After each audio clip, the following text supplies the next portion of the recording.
My sister crashed out when I told her she could not name her baby the name she was planning. Ashlyn had been obsessed with finding the perfect name for months, and she didn't want anything from the top 1,000 names list. Nothing anyone else had. Nothing that could be shortened into a nickname. She wanted something completely original, something no other child on earth would have. At her baby shower, she stood up with this huge smile on her face and clinked her glass until everyone got quiet. I finally figured it out, she said. I've been thinking about this for so long, and I realized I wanted something meaningful, something that represented our love. Everyone leaned in, smiling. I wanted both of us in the name, she continued. Me and Cole, combined forever. Our names, joined together into something new. I was thinking, okay, this could be cute. Coley, Ashby, Colin, something like that. I went through dozens of combinations, she said, dozens, and I finally found the perfect one, the one that sounds beautiful and means something. She put her hand on her belly and looked around the room at all of us with tears in her eyes. A name that means us, that means family, that means love. She paused for dramatic effect. We're naming her Ash Cole. The room went dead silent. I choked on my drink and had to grab a napkin. My mother's face froze in this horrible smile that wasn't really a smile. My aunt looked like she'd been slapped. One of my cousins made a sound like she was dying and tried to cover it with a cough. My sister didn't notice any of it because she was too busy glowing with pride over her creation. Isn't it beautiful? She said. Ash from me, Cole from him, together forever in our daughter's name. I pulled her aside into the kitchen as soon as I could and closed the door behind us. You need to say that name out loud, I told her. Fast, like a normal person would say it. She said Ash Cole with this deliberate emphasis on both syllables like she was teaching a toddler to read. Faster, I said, like a teacher taking attendance, like a Starbucks barista yelling it across a crowded room. She stared at me with absolutely no recognition in her eyes. I don't understand what you're getting at, I said. It sounds like a body part, a specific body part, the one you sit on. Her face went hard. It does not. You're pronouncing it wrong on purpose because you're jealous that I came up with something creative and meaningful. Our mother came into the kitchen wringing her hands. Honey, maybe there are some other combinations. What about Coraline or Ashby? My sister shut her down immediately. I don't want other combinations. I want our names combined. This is special, and I'm not changing it because some people have the sense of humor of a 12-year-old. I walked over to her husband, who was standing in the corner looking deeply uncomfortable. Cole, I said quietly. You don't hear it? He looked at me with the tired eyes of a man who had already lost this argument 17 times at home. Hear what? He said flatly. My sister appeared at his side instantly. See? Cole doesn't hear anything wrong with it. Only you have a problem because you can't be happy for anyone. At dinner the following week, my aunt tried one more time. Sweetheart, I just want you to consider that when people say it fast, it really does sound a lot like. My sister slammed her hand on the table so hard the silverware jumped. Then they can learn to say it correctly. Nobody brought it up again after that. The baby was born 3 weeks later, 7 pounds and completely beautiful. And my sister posted the birth announcement on social media that same day, with the name in huge pink letters across the photo. The first few comments were congratulations and heart emojis from people who hadn't said it out loud yet. Then someone wrote, wait, is that pronounced how I think it's pronounced? Then someone wrote, I'm so sorry, but that name sounds exactly like. Then someone just typed the word with no filter at all. And within an hour, there were 60 comments, and half of them were laughing emojis, and the other half were people arguing about whether she'd done it on purpose. My sister called me sobbing hysterically. Why is everyone being so cruel? This was supposed to be the happiest day of my life. I said, they're hearing what I tried to tell you 3 weeks ago. She said, but it's beautiful. It's Ash Cole. 2 syllables. I said, nobody is going to say it that way. Every substitute teacher will call that name out in front of a classroom full of kids. Every doctor, every coach, every person she ever meets will say it exactly the way you don't want them to. She was quiet for a long time, then she whispered, oh God, what did I do? She drove to the hospital records office that afternoon and begged them to change it before the birth certificate was finalized. The baby's name is Coraline now. My sister tells everyone she came up with it herself. While working as a flight attendant, I announced to the cabin, "Our is incapacitated. If anyone here has flight experience, please identify yourself immediately." Panicked whispers started immediately, faces going pale, children crying. Suddenly, a passenger from row 12 stood up and put his hand up. His knees were trembling. He looked no more than 10 years old. I rushed over to him immediately. "Sweetheart, you're very brave for this, but we need an adult. He can do this." His mom interrupted me. My head snapped to her. "What? How? Billy's autistic. Flying is his hyperfixation. He has over 2,000 hours logged on realistic flight simulators." The passenger in front of them stood up. "Hell no, I'm not trusting a kid with my life." Billy's dad shot back. "Does anyone else here know how to fly a plane?" Silence. No hands went up. "Then sit down and let my son save your life." I looked around. This was insane. I felt like I was in a Simpsons episode. Then realizing I had no other option, I made my decision. "Come with me, Billy." I took him by the hand and walked him up the aisle. Passengers were staring, murmuring. Some were crying. We reached the cockpit together. Both pilots were slumped over the controls, mouthwash masking the undertone of alcohol on their breaths. I looked at Billy. His eyes were wide, scared. "Can you really do this?" His voice was shaking. I can try." I helped Billy into the pilot seat. His legs barely reached the pedals. He put on the headset with trembling hands.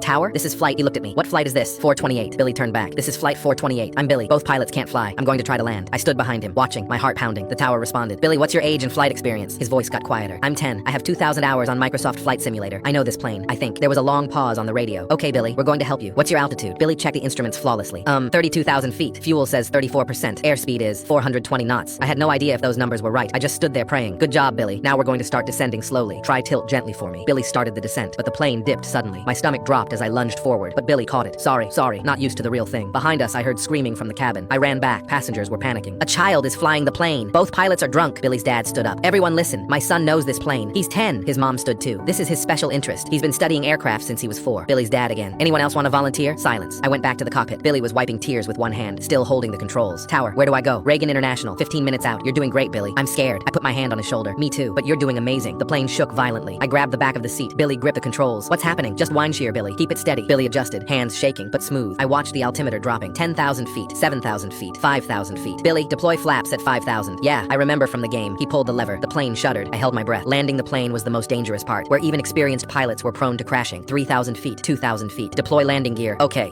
Mechanical sound. Wheels extending. I looked out the window. I could see the runway. We were really doing this. Gear down and locked. You're lined up perfectly. See the runway? Billy's voice was tiny. I see it. It looks so much closer than in the game. 1,000 feet. I braced myself against the seat. 500 feet. Billy whispering, come on, just like a simulator. He pulled back. I closed my eyes. The wheels hit hard. The plane bounced. Billy yelped, no, no, no. I opened my eyes. He was fighting the controls. The wheels hit again, stayed down. We were rolling fast. Billy, brakes! He was already doing it. Thrust reversers deployed. The plane was slowing, but we were still moving so fast. The runway was disappearing. Please stop, Billy whispered. I was gripping the back of his seat so hard my hands hurt. 4,000 feet left. 3,000. We kept slowing. 2,000 feet. 1,000 feet. The plane stopped. Complete stop. Flight 428, you are safely on the ground. Billy sat back, took off the headset. He started crying. I did it. I actually did it. I pulled him out of the seat, hugged him tight. His parents burst in, all of us crying. I let them have him, walked back to the cabin. Every passenger stood up. The applause was deafening. Billy walked out, tears on his face. My boyfriend refused to marry me after I got fat and told his friends that he couldn't be tied to someone who let herself go. So I got rid of my weight and dumped him. We met when I was 22. I weighed 120 pounds. Justin wouldn't shut up about how perfect I was. You're like a model, he'd say. All my friends are jealous. He'd grab my waist in public, show me off like a trophy, take photos from angles that made me look thinnest, post them with captions like, my girl's a 10. I thought it was love. I was an idiot. 3 years in, I brought up marriage. We should wait, he said, till we're more financially stable. Made sense. We were both still building careers. I was making 40,000 at a nonprofit. He was making 60 at his corporate job. Year 4, I mentioned it again. Maybe next year, he said. No rush, right? We're basically married already. Except we weren't. His brother got engaged that year to his girlfriend of 18 months. Justin said, they're rushing into it. Year 5, my dad died. Sudden heart attack at 53. I was destroyed. Food became my only comfort. Mom's casseroles every night, crying into pints of ice cream, stress eating through grief counseling. Depression made me exhausted. Stopped going to yoga. Stopped cooking healthy meals. 40 pounds in 8 months. Size 4 to size 12. My clothes stopped fitting. I lived in sweatpants. Justin noticed immediately. Babe, you're getting a little thick. Then you should hit the gym. Then this is embarrassing for me. Then my coworkers are asking what happened to you. I tried explaining about my dad, the depression, the grief counselor saying weight gain was normal during trauma. Everyone has problems, he said. My dad had cancer and I didn't get fat. You're just using grief as an excuse. He stopped touching me. Separate blankets in bed. No sex for months. When I'd reach for him, he'd say he wasn't in the mood. Maybe if you looked like you used to, he said once. He started going out more. Coming home late, always freshly showered. Phone face down. Working late, but his car was spotted at bars downtown. I knew but didn't want to know. 6 months ago, our 6th anniversary, I set up a romantic dinner candles. His favorite meal, new dress that actually fit. Justin, we need to talk about our future. He put down his fork. There is no future if you look like this. I froze. Excuse me? I'm not marrying someone who doesn't take care of herself. You're not the woman I fell in love with. That woman was beautiful. That woman made me look good. This, he gestured at me, makes me look like I settled. I'm the same person. No, you're twice the person. He laughed at his own joke. Look, lose the weight, then we'll talk about marriage. But right now, I'm embarrassed to be seen with you. Do you know what people think when they see us together? They think I'm desperate. They wonder what's wrong with me that I'm with someone who looks like you. Tears were falling. Someone who looks like me? Fat, Amy. The word is fat. And I didn't sign up for fat. I signed up for the hot girl who did yoga and counted calories and made my friends jealous. So either find her again or I'll find someone else who looks like her. I joined a gym the next day. 5 a.m., mostly empty except for serious athletes. That's where I met Antonio, the trainer. 6'3", built like a sculpture. Kind eyes. First time? He asked. I nodded, embarrassed in my tight workout clothes. We all start somewhere, he said. You showing up is already winning. He offered to train me. 2 weeks in, he asked, what's your goal? To lose 40 pounds. Why? My boyfriend won't marry me until I do? Antonio stopped spotting my bench press. Your boyfriend sounds like trash, but hey, his loss will be someone else's gain. Every morning, 5 a.m., Antonio and I trained. He taught me to deadlift, squat, bench, introduced me to meal prep, never shamed me when I struggled, just said, tomorrow, you'll be better. 4 months in, I'd lost 35 pounds. Justin suddenly got interested again. Started touching my waist, suggesting date nights, buying me clothes. Size 6. Getting there, he'd say. Keep going. Posted a photo of us with the caption, proud of my girl's journey. His friends commented with fire emojis. 5 months in, I'd lost all 40 pounds plus gained muscle. Size 4 again, but stronger. Justin planned a surprise dinner at the steakhouse where we'd had our first date, wore his best suit, kept checking his pocket. I knew what was coming. After appetizers, he stood up. The whole restaurant could see. Got down on one knee, pulled out a Tiffany box, 2-carat diamond. Amy, he said loudly, making sure everyone heard. You've proven you can be the wife I deserve. You've shown dedication, discipline, and the ability to be the woman I fell in love with again. Will you marry me? The restaurant was silent. Phones out. Recording. I looked at the ring. At him. No. His smile froze. Full story on channel. Link below. I started calling everyone in my family fat. Every single week without fail, Aunt Patricia watched my plate like a hawk. Sweetie, are you sure you need the mashed potatoes and the rice? Then came the clothing comments. That's a brave choice, wearing horizontal stripes. You know, dark colors are more slimming. I tried everything. I asked her privately to please stop focusing on my body. I told her it hurt my feelings. I even brought articles about body positivity. She'd pat my hand and say she was just looking out for me because she loved me. That opened the floodgates. Patricia has a point about portion control. My cousin Jennifer chimed in at Thanksgiving. Have you tried intermittent fasting? I could send you some links. Uncle Rob began his helpful gym advice. You know, muscle burns more calories. My 12-year-old nephew started asking if I really needed dessert. Even grandma, sweet grandma, started saying things like, you have such a pretty face, if only. My birthday dinner last month was when they took it too far. As I reached for a second slice of my own birthday cake, the entire table collectively sucked in their breath. Aunt Diane actually moved the cake away from me. We're doing this because we love you, she said. 15 relatives nodded in agreement. The next family dinner, I came prepared. Aunt Patricia reached for the bread and I gasped. Patricia, carbs after 6? That's brave. She froze, hand midair. I kept going. You know, at your age, metabolism really slows down. I used her exact sympathetic head tilt. Uncle Rob sat down and I whistled. Wow, Wow, Rob, looking fuller these days. Must be all that muscle or something. When Jennifer showed up in a fitted dress, I wasted no time saying, Jen, that's so forgiving on you. Really hides everything. She spent the entire time clutching a pillow to her stomach. Mom ate cheesecake for dessert. Mom, dairy and sugar? That's a choice. Dad walked by and I patted his stomach. Getting quite the dad bod there. Maybe skip the beer tonight? My nephew grabbed chips. You're getting a little chunky, buddy. Kids can be so mean about weight. Even Grandma got it when she grabbed a cookie. Grandma, diabetes runs in our family, remember? Aunt Patricia got the special treatment. Every bite she took, I commented. Portion control, Patricia. That's your third piece of bread. Patricia, you're sweating from one flight of stairs? She turned redder than she already was. Wow. Finishing the whole plate, I used her sugary voice, her worried eyes, her little disappointed sighs. By the fourth dinner, the table was silent. Everyone ate quickly, heads down. Patricia started bringing her own car so she could leave early. Rob stopped coming altogether. They couldn't handle 2 months of what I'd endured for years. Aunt Patricia cornered me in the kitchen after I told Grandma her arms looked jiggly in her sleeveless blouse. You made your grandmother cry. How could you be so cruel? Her face was red with anger. Cruel. I said her arms looked jiggly. She told me I had such a pretty face if only on my birthday. Remember? You all nodded along. We never meant to hurt you. Patricia's voice cracked. We love you. You literally moved my birthday cake away from me. My own cake. On my birthday. Rob laughed. Jennifer took a picture. Mom said, good for you, Patricia. Dad gave a thumbs up. Even Grandma said I should thank you later. But I make one comment about her arms, and suddenly I'm a monster? We were trying to help you, Mom protested. We care about your health. The whole family had gathered now, watching us. Uncle Rob stepped forward. Look, we were worried about your health. Obesity is... Rob, your shirt button is literally straining against your gut right now. Jennifer, you're on your 4th diet this year. Mom, you hide candy bars in your nightstand. Patricia, you get winded walking upstairs. But sure, let's talk about my health. Mom tried to interject. It's different when it's family looking out for... Exactly. So why am I the only one you're looking out for? The family group chat blew up immediately when they heard what happened. Half thought I was justified. The other half called me disrespectful. But everyone suddenly became very conscious about commenting on bodies. Aunt Patricia tried to organize everyone against me. But when she explained to the family matriarch why my behavior was unacceptable, she had to admit she'd been doing it for years. The hypocrisy was obvious to everyone. Nobody's mentioned my weight since. When my sister came back early from boarding school, she didn't leave her room for 3 weeks. Last night, I unlocked her door and finally found out why. A month ago, my older sister Raven came home early from boarding school, about halfway through her first semester. She was wearing a white nightgown, and her jet black hair was hanging over her face. I thought that was weird, but I figured maybe she'd been sleeping in the car. I ran downstairs to say hi, but my mom stopped me in the hallway. Raven's going through a really hard breakup. She needs space right now, so leave her alone. Then Raven walked past us and went straight upstairs. I heard her bedroom door lock, and that was it. For the next few days, I barely saw her. She stayed locked in her room. My mom would bring her food and leave it outside her door. I kept asking when I could talk to her, and every time my parents would give me the same answer. She needs time. Just leave her alone. The only time I saw Raven was late at night when she walked to the bathroom. I'd crack my door open while she walked by my room to go there, and every time, she was wearing the same white nightgown that I'd seen her in when she came home. Her hair was still covering her face. She moved slowly, like she was a zombie. One night, I whispered her name, careful not to wake my parents up. Raven? For a second, she stopped walking. Then she kept going like I hadn't said anything. We used to be best friends. She used to talk to me about everything, and now she was completely ignoring me. I went to my parents the next morning and told them something was seriously wrong with Raven. My mom just sighed. I know this is hard for you, but your sister needs us to give her space right now. That's how we help her. But things kept getting worse after that. My mom started sleeping in the hallway outside Raven's door. She tried to lie and say it was because the bed hurt her back, but I knew that wasn't true. One night, I pushed my ear against Raven's bedroom door and heard her crying. It wasn't loud. It was this quiet, broken sound, like she was trying to keep it in. That's when I was ready to finally walk in. I was going to ask if she wanted to play Minecraft together like we always did when she was sad. But just when I realized the door was locked, my dad appeared out of nowhere. He said, go back to sleep, she's fine. But I was done listening to him. I'd lost my best friend and no one was telling me why. And I knew exactly how to find out what was going on, because the next day my parents had to leave for a few hours to do something for my grandma. When the time came for them to leave the house, they gave me just one instruction: don't bother Raven. But the second their car pulled out of the driveway, I sprinted straight upstairs. I stood outside her door and knocked softly. Knock, knock, knock. No answer. I pushed my ear up to the door and could hear Raven breathing. Here goes nothing, I whispered to myself. I grabbed a bobby pin from my room and picked her bedroom lock. It took me a few tries, but eventually I heard the door unlock. The smell hit me first. It smelled like rotten eggs and something else I couldn't place. The curtains were taped shut with blinds that stopped all light from getting through. I waited for my eyes to adjust, and then I saw her. Raven was sitting in the corner with her knees pulled to her chest. Her white nightgown was stained and wrinkled. Her hair was covering her whole face. She wasn't moving, and underneath her hair I could see her smiling, but it wasn't the same smile from the Raven I knew, the one that could light up a room. No, this was different. It was the creepiest thing I'd ever seen.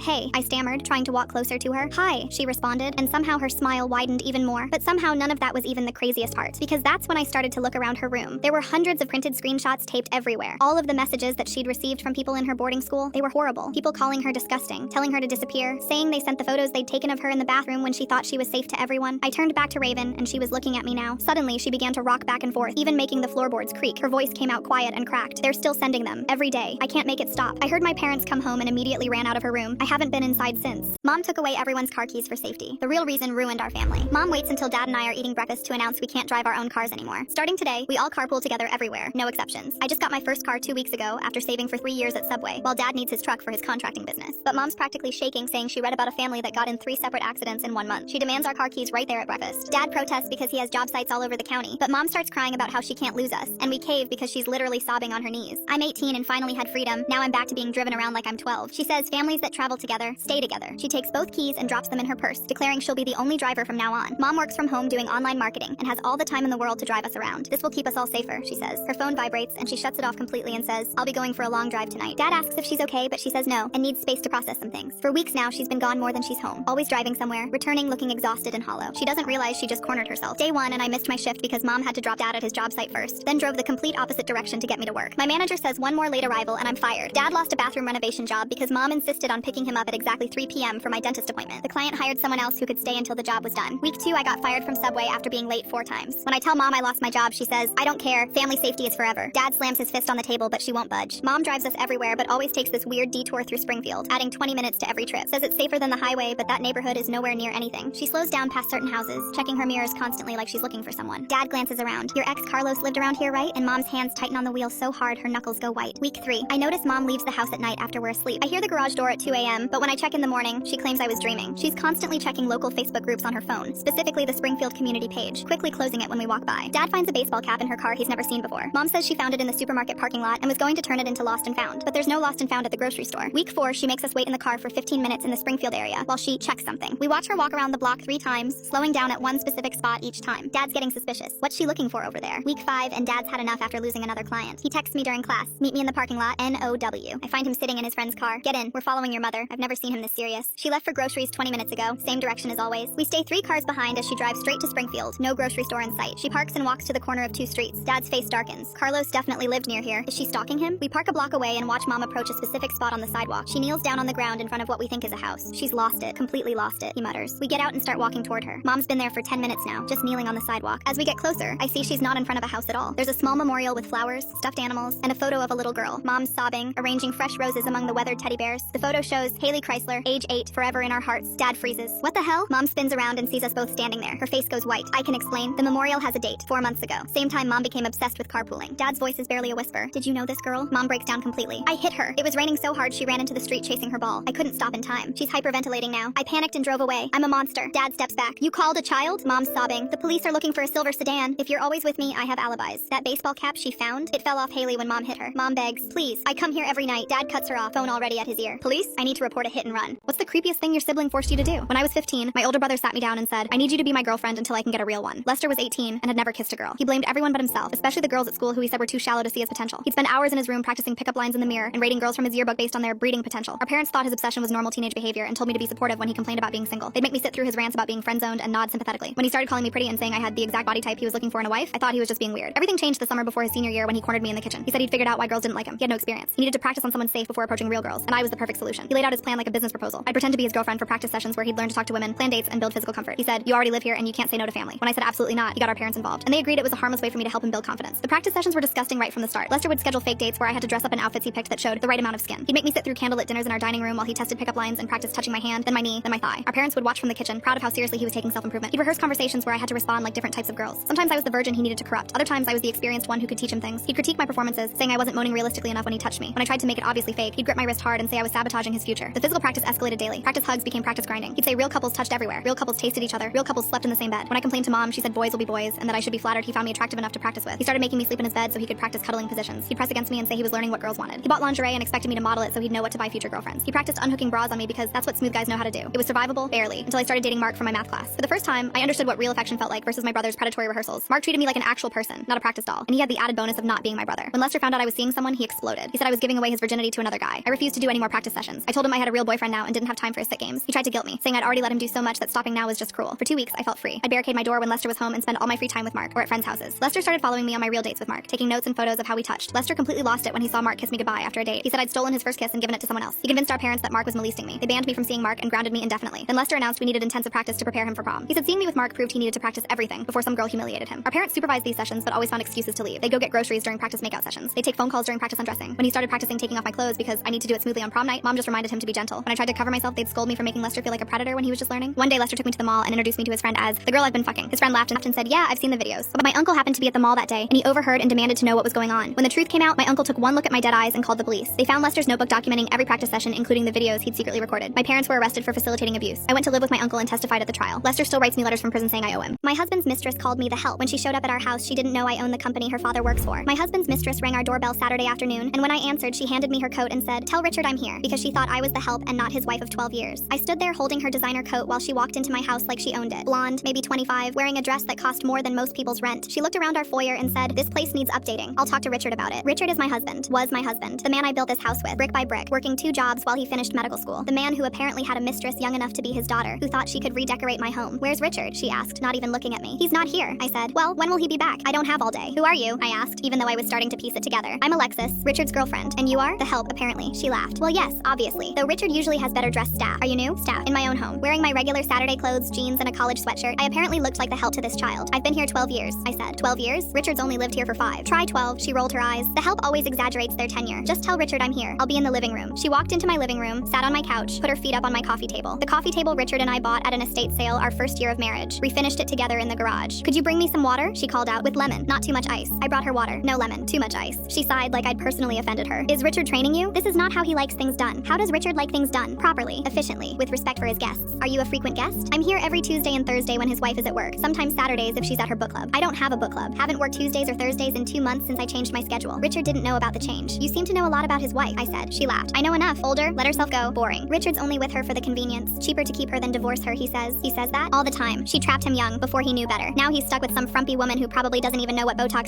is." I touched my face unconsciously. 37 years old. Some lines, sure, but frumpy? "Richard deserves better," she continued. "Someone young, beautiful, who understands his needs. Not some housewife who probably thinks missionary is adventurous." "Maybe she works," I suggested. "Oh, please. Richard says she has some little job at a company. Probably a receptionist or something. Nothing important. My little job. Running the company I founded 8 years ago. The one with 200 employees. The one that pays for this house. Richard's car. His practice that's been hemorrhaging money for 3 years. Richard's practice must do well," I said. She snorted. "Between us, it's struggling. But that's what happens when you're too nice. He needs a woman who can push him to be ruthless. That wife of his probably encourages his soft side. Maybe she pays the bills while he figures things out. With her little salary? Please. Richard's the man. He provides." I went to the kitchen, pulled out my phone. Richard was at his golf club. Saturday routine, never changed. I texted him to come home immediately. Emergency with the house. He texted back that he was in the middle of a game. I texted that the ceiling in his office had collapsed. He'd be home in 15 minutes. I went back to Alexis. "Richard's on his way. Finally. I've been waiting to surprise him. We're going to Cabo next week. I booked the villa and everything. Cabo's nice. Expensive. Richard's paying, obviously. He always pays. That's what real men do." "How long have you two been together?" 6 months. Best 6 months of my life. He buys me everything I want, takes me to the best restaurants. "Did you know he spent $8,000 on my birthday necklace?" I did know, because I saw the credit card statement from our joint account that I fill with my little salary. "That's generous," I said. "He's very generous. With the right woman. His wife probably gets grocery store flowers and dinner at chain restaurants." "Probably." Richard's car pulled up. He walked in looking panicked about his office ceiling. Saw Alexis first. His face went white. Then he saw me. Went whiter. "Richard!" Alexis jumped up. "Surprise! I came to see you." "Alexis, what are you doing here?" "Visiting you, silly. Your help let me in. Though she's not very good. You might want to replace her." "My help?" He looked at me. I smiled. Full story on channel. Link below. "How did you find out your best friend was the villain the whole time?" "At first I felt guilty going to the town's Halloween party while my boyfriend was homesick, but that guilt instantly evaporated the second I actually spotted him, just a few feet away, kissing another girl. My best friend Lori gasped when she saw them, fighting back a smile, something I didn't even notice at the time. "Oh no, I'm so sorry. Don't worry, you'll find someone who'll fit you more," she said, in a tone like she was holding back a laugh. She grabbed my arm and started dragging me towards them before I yanked it back. "We have to go confront him," she insisted. I shook my head, already biting back tears. "I can't," I told her before running off to disappear with the crowd. I don't remember walking to the dart booth, but suddenly I was there, grabbing darts and hurling them at balloons with way too much force. Pop, pop, pop. Each balloon felt like a tiny release of the anger building in my chest. "I've never met someone so excited about throwing darts," a voice said behind me. I turned to see a guy in a phantom mask leaning against the booth laughing. "If only your aim matched your energy." I looked at the board where only 3 of my darts actually hit a balloon and frowned. "Thank you for the advice, but I actually missed on purpose." He grinned and held up his hands. "All right, you got me." He leaned over the counter and handed out a ticket to the staff. He started accurately popping each balloon in one go. "So, bad night?" I paused, rolling the dart in my hand. "Terrible. Worst night of my life, maybe," I said quietly. I started telling the masked stranger everything. The cheating boyfriend, the matching costumes, how stupid I felt. He listened to every word without interrupting. When I finished, he was quiet for a moment before saying, "You know what the saddest part about this is?" I shook my head. "The worst part is you're blaming yourself. I can hear it in your voice, like somehow you missed the signs or weren't enough." He stepped closer. "But the truth is, people who cheat aren't looking for something better. They're just looking for something easier, and that's on them, not you." I felt tears forming behind my mask. He smiled softly and added, "My mom cheated on my dad last year. Even now, he blames himself." We stood there in silence for a moment, the party noise fading into background static. "You want to know something crazy?" I asked. He nodded. "This is the first time tonight I haven't felt completely shattered." He smiled behind his mask. I don't remember who moved first, but the space between us disappeared, and suddenly we were sharing a kiss under the moonlight. The sound of my midnight alarm pulled us apart. "Wait, your name," he said, grabbing hold of my hand. I shook my head. "I'm sorry this was wrong. I was heartbroken just an hour ago. I'm just thank you for tonight." And I left him, thinking I'd never see him again. The next morning, Lori burst into my room and shoved her phone in my face. "Look at this. Isn't it romantic?" There were pictures of me and the guy with the mask spreading online through the community with the caption, "Looking for the girl from last night. Please contact me, Elliot." My heart nearly stopped at the name. Elliot, the mayor's son, the same Elliot who used to call me bookworm and knock my novels out of my hands in middle school before he transferred schools? No way, I said flatly. It can't be him. That guy last night was so sweet. The Elliot I knew was a little jerk face. Lori's eyes widened. "So are you gonna meet with him?" I shook my head no. She sighed in relief. "Good. You've just got gotten over a guy. You can't just go and date another guy. It would be wrong. Plus, would he really be happy to know it's you? I blinked at her harsh reaction. Yeah, I mumbled. I spent the next 3 days avoiding those posters until Elliot walked into my family's bookstore looking for a gift for his mom. He glanced at me behind the counter and his face lit up with recognition. Wait, you're that girl from middle school, the one who loved books. I felt my defenses go up. You're the guy who made fun of me for it. Yeah, he sighed. I was a terrible kid. I'm really sorry about that. I was going through some stuff and I took it out on you. We talked for a bit and I realized he'd changed. He was softer now, kinder. When he was picking out books, I couldn't help myself. So I heard you've been looking for someone. His expression shifted to something vulnerable. Yeah, I met this girl on Halloween and I can't stop thinking about her. I know it sounds crazy, but when you connect with someone like that, even for just a moment, you know it means something. I've dated plenty of people, but that night was the most honest thing you felt in your life. I finished for him. He paused and stared, surprised. But before I could open up, my best friend walked through the doors holding the mask I had worn on Halloween in her hand. Oh, hey, Elliot. I've been meaning to reach out. I'm Lori, the girl you've been looking for. I stared at Lori in complete shock. She smirked at me. And soon, I'd find out the complete truth. What she did to get my ex-boyfriend to cheat, and how Elliot was the perfect tool to ensure I'd hurt forever, or so she thought. Full story and channel linked below. At our anniversary dinner, my husband's best friend raised his glass and said, "Here's to another year with the temporary one." The entire restaurant table went quiet, including my husband David, who just kept cutting his steak like nothing happened. What did you just call me? I set down my wine glass and stared at David's best friend Lucas, who was smiling like he'd made a normal toast instead of insulting me in front of 12 people. The temporary one, that's what we call you at poker night. David knows you're just a placeholder until Natalie comes back from Japan. He said it so casually, like he was discussing the weather. Natalie was David's ex-fiancée who'd broken up with him 4 years ago to take a job in Tokyo. We'd been married for 3 years. David, what is he talking about? My husband finally looked up, but he was looking at Lucas, not me. You weren't supposed to mention that here. Not that it wasn't true, just that Lucas wasn't supposed to mention it here. At our anniversary dinner, that I'd planned for weeks. Lucas laughed and took another sip of the wine I'd specially ordered. Come on, David, everyone knows. You still have her picture in your office. You still wear the watch she gave you. You check her social media every morning before you even say good morning to the temporary one. He gestured at me like I was a piece of furniture. Her name is Jennifer. We're married. I held up my wedding ring, but Lucas waved his hand dismissively. Yeah, but that's just paperwork. David only married you because Natalie's parents said she'd never come back if he was still single and pathetic. They thought he needed to move on. But she's coming back next month, and we all know what happens then. My sister, who'd come to celebrate with us, pushed back her chair. What do you mean she's coming back? Lucas pulled out his phone and showed a message thread. Natalie's been texting the group chat. She got transferred back to the Dallas office. Starts in 3 weeks. David's already been apartment hunting for her. I turned to my husband, who was now glaring at Lucas. You've been helping your ex find an apartment? David shrugged. She doesn't know the city anymore. It's been 4 years. I was just being helpful. Lucas laughed louder. Helpful? You put a deposit down on the place 2 blocks from your office. The one with the connecting balconies to the unit next door. Guess who just happened to sign a lease for that unit last week? He pointed at David. But I'm sure that's just a coincidence, right? My mother-in-law, who'd been silent until now, finally spoke up. David would never leave Jennifer for that woman. But she said it to Lucas, not to me, and her voice sounded hopeful, not confident. Lucas kept going. David's been saving money in a separate account. $40,000. He calls it his emergency fund, but we all know it's for when Natalie comes back. She always said she wanted a fancy proposal the second time around, with a bigger ring and a flash mob and all that garbage. He showed another message on his phone. Look, she even sent him ring options last month. The screen showed a conversation between David and Natalie about diamond cuts and settings. My husband grabbed for the phone, but Lucas pulled it away. Don't act shy now. You're the one who asked me to help you plan the proposal. Though I told you proposing while still married might be awkward. He turned to me with fake concern. No offense to you, temporary one, but Natalie's his soulmate. You're just the girl who was there when he was lonely. I stood up to leave, but Lucas wasn't done. Wait, you should know the whole truth. David never even canceled their wedding venue. He's been paying them $50 a month to hold the date for when she comes back. October 15th, same date they were supposed to get married 4 years ago. He even kept the same menu and flowers on order. David finally spoke, but not to defend me. Lucas, you're drunk. Stop talking. Lucas shook his head. I'm perfectly sober. Sober enough to remember you made me promise to help you win Natalie back when she returned. You said Jennifer was nice enough, but she wasn't the one. You said marrying her was like buying a starter home. Good enough for now, but you'd upgrade when you could afford better. My sister grabbed my arm. We're leaving, but I needed to hear more. What else did he say about our marriage? Lucas looked genuinely confused. You want details? Okay. He said you're too quiet. Natalie was exciting. You're too short. Natalie was model height. You don't challenge him. Natalie pushed him to be better. You're comfortable. Natalie was passion. Should I continue? David stood up. That's enough, Lucas. Lucas stood too, getting in David's face. No, what's enough is you stringing along this poor woman for 3 years. I told you to just stay single and wait for Natalie, but you said you needed someone to do your laundry and cook your meals while you waited. That's messed up even for you. He turned back to me. Full story on channel. Link below. My girlfriend said, I found the one. I decided to go out with him. So can we break up? When I asked who she found, she said, it's a secret. Those 2 words hung in the air between us as Maya stood in my cramped studio apartment, her designer handbag, one I'd gone without groceries for a week to buy her, clutched against her hip. A secret? I repeated, stunned. You're breaking up with me for someone and won't even tell me who? She flipped her hair over her shoulder, that practiced move she did when she was avoiding something uncomfortable. It doesn't matter who he is, Jake. What matters is he can give me everything I deserve. The trips to Paris, the jewelry, the life I'm meant to have. I wanted to laugh at the irony. Here I was, working 2 jobs, skipping meals, living in this shoebox of an apartment, all while she demanded constant gifts, dinners at restaurants I couldn't afford, and never once offered to split a bill or even cook me a meal. So that's it? I asked. 3 years together and you're just done? Don't be dramatic, she said, already heading for the door. We both know this wasn't working. You can barely afford to take care of me. And then she was gone. The first week was the hardest. I kept reaching for my phone to text her, kept setting aside money for her weekly gift before remembering I didn't need to anymore. But then something incredible happened. My bank account actually had money in it at the end of the month. Without Maya's constant demands for designer bags, expensive dinners, and surprise shopping trips, I could afford real groceries instead of instant ramen. I bought myself new work shoes to replace the ones I'd been holding together with superglue. Within 3 months, I'd saved enough to move into a decent one-bedroom apartment in a safer neighborhood with actual sunlight streaming through the windows. For the first time in 3 years, I was actually living instead of just surviving. A year passed when I ran into her outside a coffee shop downtown. "Jake! Oh my God, I've been looking everywhere for you." Maya rushed over, looking somehow less polished than I remembered. "Why would you be looking for me? We broke up, remember?" Her face crumpled. "It was a mistake. That guy, he's such a loser. He wouldn't spend a penny on me. Said I needed to contribute equally to the relationship. Can you believe that? He didn't care about me at all. Not like you did." She moved closer, reaching for my arm. "I miss how you always bought me whatever I asked for. How you'd skip lunch to save money for our dates. How you never said no when I needed something. And what exactly did you do for me, Maya? What do you mean? I loved you. Really? Then tell me one thing you did for me during our entire relationship. One meal you cooked, one gift you bought, one time you picked up the check." Her mouth opened and closed like a fish gasping for air.